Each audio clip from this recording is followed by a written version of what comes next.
Hello नमस्ते नमस्कार welcome back to my channel. I hope सगळे मस्त मजेत आणि हेल्दी असाल। तर आता आम्ही दोघी चाललेलो आहोत बाहेर थोडंसं फिरण्यासाठी आणि दूध आणायचं आहे मला, है ना।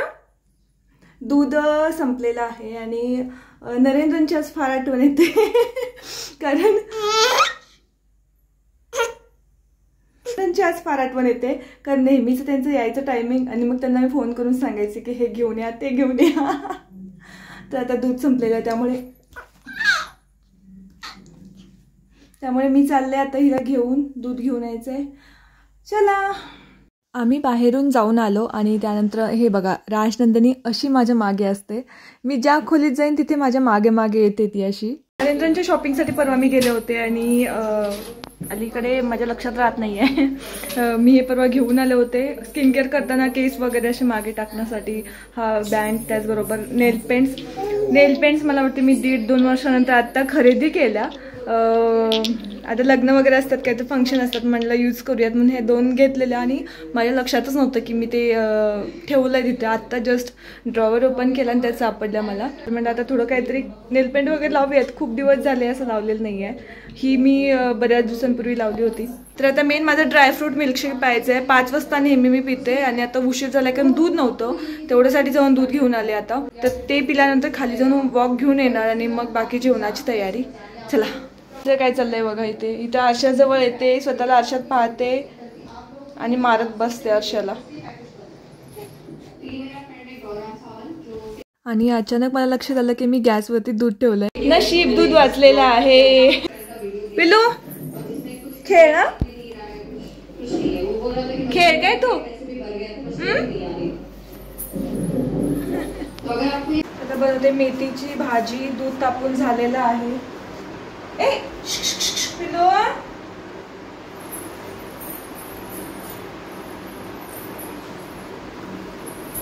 काय दिसेल ते उचलते। ओ थांबा थांबा थांबा, ए बाई बाई घे खेळा ना खेळा। ए बाई काय आहे पायात माझ्या, ए बाई थांब तुला कांदा दे।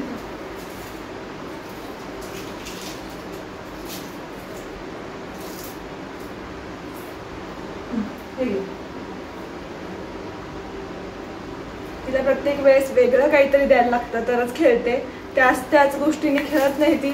आणि आता मेथीची भाजी बनवायला घेते। खाली मी चालायला जायच्या आधी म्हणलं की भाजी बनवून जाऊया, कारण खाली गेलं कोणी भेटलं फ्रेंड्स वगैरे तर मग तिथे खूप वेळ जातो गप्पा मारत, मग जेवणाला उशीर होतो। त्यामुळे म्हणलं की आपण बनवूयात जेवण आणि मगच जाऊया।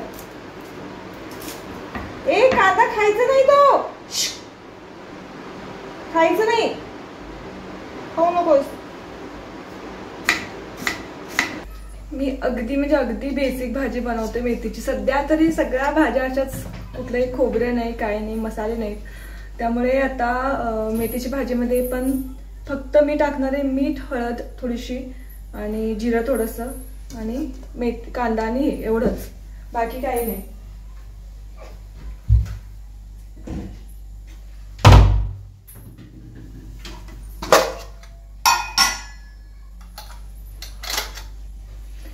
आता मला डाळ खायची होती पण मी खाते भाजी मेथीची, कारण 2-3 भाज्या आणून ठेवल्या आणि मी गावी जाणार आहे मम्मीकडे। मला शॉर्ट्सवरती कमेंट केली की असं आणि तू गावी जा मम्मीकडे। ॲक्च्युली मी जात नव्हते यासाठी, कारण एकतर तिकडे काय ना काहीतरी खायला बनवतील आणि मला मग ते खायला लागेल म्हणजे इच्छा निर्माण होईल म्हणून मी जात नव्हते। पण आता ही इथे काहीच करू देत नाही ना, एक्सरसाइज करू देते का काही, त्यामुळे मी विचार केला की गपचूप आपलं जावं गावी। पुन्हा नंतर पावसाळा सुरू झाला की जाता येणार नाही हिला घेऊन। आता भाजी शिजायला ठेवली आहे मी, ते होईपर्यंत माझा मिल्कशेक बनवायचा आहे। पण त्याच्या आधी ते बनवण्याच्या आधी आता सध्या वेदर कंडिशन तुम्ही बघताय, ऊन इतकं पडते की स्किन खूप डल पडते आणि स्किन नेहमी आपली हायड्रेटेड अशी ठेवली गेली पाहिजे। तर तुम्हालाही स्मूथ आणि हायड्रेटेड स्किन हवी असेल तर व्हिडिओ नक्की कंटिन्यू पुढे पहा। Recently I came across Mamaearth beetroot hydraful essence serum. याचं टेक्स्चर आणि इन्ग्रेडियंट कॉम्बिनेशन मला खूप इंटरेस्टिंग वाटलं, सो म्हटलं आपण ट्राय करूयात. याचं टेक्स्चर हे गोगलगाईच्या म्युसिनसारखं आहे, पण गुड पार्ट हा आहे की कम्प्लिटली व्हीगन आहे हे. मला आधी असं वाटलं होतं की नॉर्मली मार्केटमध्ये पण बरेचसे सिरम भेटतात त्या टाईपमध्येच हे असेल, बट नाही. अदर सिरमपेक्षाही जास्त स्किनला हायड्रेट आणि सूट करतं हे सिरम. यातील बीटरूट हे नॅचरली पिंक ग्लो देतं आपल्या स्किनला आणि हायलोरॉनिक ऍसिड स्किन हायड्रेट करतं. यातील बीटरूटचं नॅचरल टच स्किनमध्ये प्लश पिंक ग्लो इन्फ्यूज करतो आणि हायली 87% वॉटर कंटेंट असल्यामुळे स्किन सपल राहते. Additionally hyaluronic acid skin hydrate ठेवायला हेल्प करते. सो हे कॉम्बिनेशन जे आहे ते खूप वंडरली वर्क करतं आपल्या स्किनवरती. लुक ॲट हिअर, स्किन किती हायड्रेटेड आणि स्मूथ दिसतीये. हे सेफ आहे यूज करण्यासाठी कारण बीटरूट आहे यामध्ये जे एक नॅचरल इन्ग्रेडियंट आहे. लाईट वेट नॉनस्टिकी फॉर्म्युला आहे. अप टू 92% इन्स्टंट हायड्रेशन देतं हेल्दी पिंक ग्लोसाठी. बेस्ट रिझल्टसाठी तुम्ही हे ममाअर्थच्या बीटरूट हायड्राफुल सनस्क्रीन सोबत यूज करू शकता. याचं टेक्स्चर जे हे लाईट वेट आहे आणि व्हाईट कास्ट अजिबात सोडत नाही आपल्या स्किनवरती. जेव्हा तुम्ही ममाअर्थवरून काही परचेस कराल त्यावेळेस तुमची ऑर्डर लिंक केली जाते वेबसाईटवरती एका ट्रीशी आणि ते ट्री तुम्ही ट्रॅक करू शकता तुमच्या ऑर्डर थ्रू. ममाअर्थचे प्रोडक्ट्स हे फ्लिपकार्ट, ॲमेझॉन आणि ममाअर्थच्या ऑफिशियल वेबसाईट आणि ॲपवरती अवेलेबल आहेत. 20% ऑफ मिळवण्यासाठी ममाअर्थच्या ऑफिशियल वेबसाईटवरती किंवा ॲपवरती तुम्ही KOLE2024 हा माझा कोड यूज करू शकता. ममाअर्थचे सर्व प्रोडक्ट्स हे केमिकल फ्री आहेत आणि नॅचरल इन्ग्रेडियंट्सपासून बनलेले आहेत. लिंक्स डिस्क्रिप्शन बॉक्समध्ये आहेत, नक्की चेक करा. दूध थंड करून घेतलं आणि 1 ग्लास दूधमधील थोडंसं मी त्या मिक्सरच्या भांड्यामध्ये घेतलं आणि मूठभर असे ड्रायफ्रूट्स. आधी ते थोडेसे मिक्सरला मी वाटून घेईन आणि त्याच्यानंतर मग बाकीचं दूध टाकून पुन्हा एकदा मिक्सरमधून फिरवून घेईन. शुगर मी अजिबात ॲड करत नाही आहे याच्यामध्ये. 82 kgsपासून 70पर्यंत मी माझं घरीच कमी केलं होतं वजन, बट आता मेन आहे ते फॅट लॉस. तर त्याच्यासाठी म्हणून मग मी डायटिशियनकडून प्लॅन घेतलेला आहे आणि हा ॲक्च्युली मिल्कशेक जो आहे तो मी डॉक्टरांकडूनच प्लॅनमध्ये इन्क्लूड केला आहे बिकॉज मी अजून फिडिंग करते राजनंदिनीला. टेस्ट काही इतकी खास नाही लागत, पण शुगर वगैरे जर असतं त्याच्यामध्ये किंवा डेट्स, खजूर वगैरे तर थोडं टेस्टी लागलं असतं. बट काय करणार आता, आपल्याला मेन कॅलरीज काउंट करूनच पुढे डाएट कंटिन्यू करायचं आहे.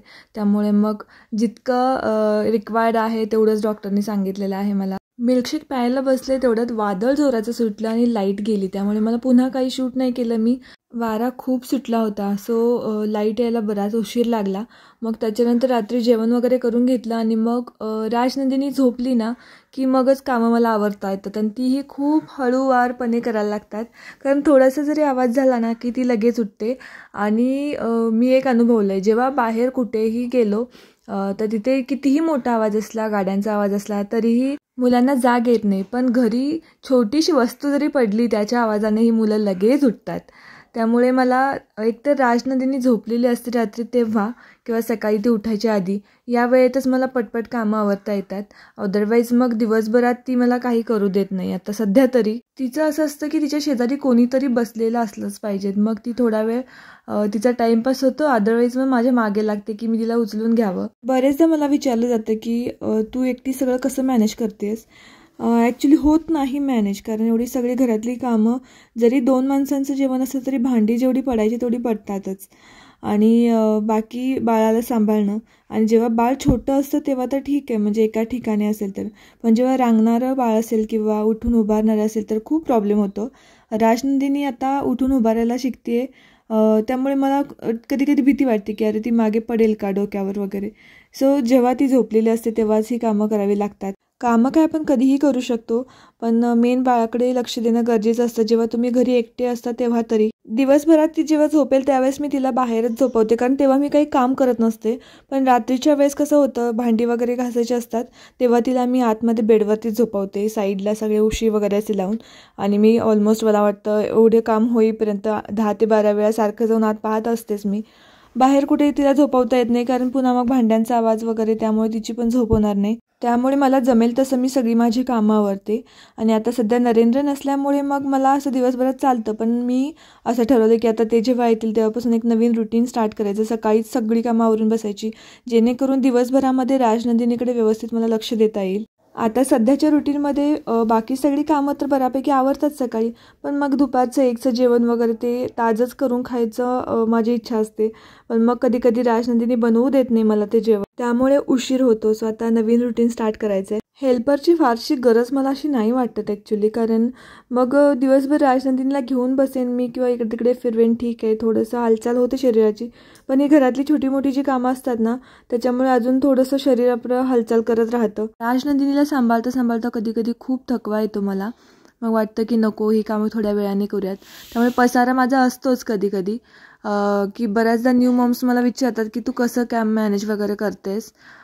त्यामुळे असं नाही की त्याच वेळेस माझी कामं सगळी कंप्लीट होतात. दिवसभरात कधीही करते.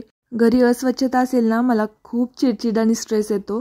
त्यामुळे माझ्याकडून तरी मी 100% ट्राय करते की घर क्लीन ठेवावं. माझ्या बिल्डिंगमधल्या फ्रेंड्सची मला फार हेल्प होते.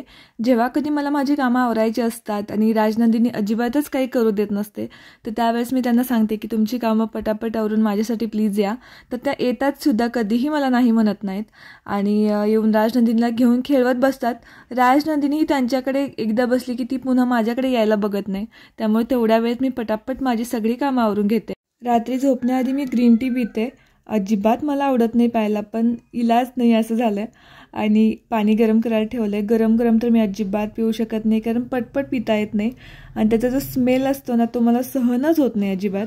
त्यामुळे मी थोडंसं अगदी कोमट असं करून घेते आणि त्यानंतर मी पटकन एकाच घोटमध्ये पिऊन टाकते. ॲक्च्युली मला माझ्या डायटिशियनने असं सांगितलं होतं. मी त्यांना बोलले की मला नाही प्यायला आवडत ग्रीन टी, उलटी आल्यासारखे होते. बट ते मला म्हणले की तुम्हाला मी सांगतो कसं प्यायचं आणि डायरेक्ट एका घोटमध्ये प्यायचं. मला वाटलं काहीतरी वेगळं सांगतील ते, बट नाही, ॲक्च्युली याला काही दुसरा इलाजच नाही असं झालं. सो मी म्हटलं की ठीक आहे, आपण असंच करूयात. मी थंड करते आणि एका घोटमध्ये पिऊन टाकते सगळं. तर आत्ता फ्रेश झाले, बरं वाटतंय.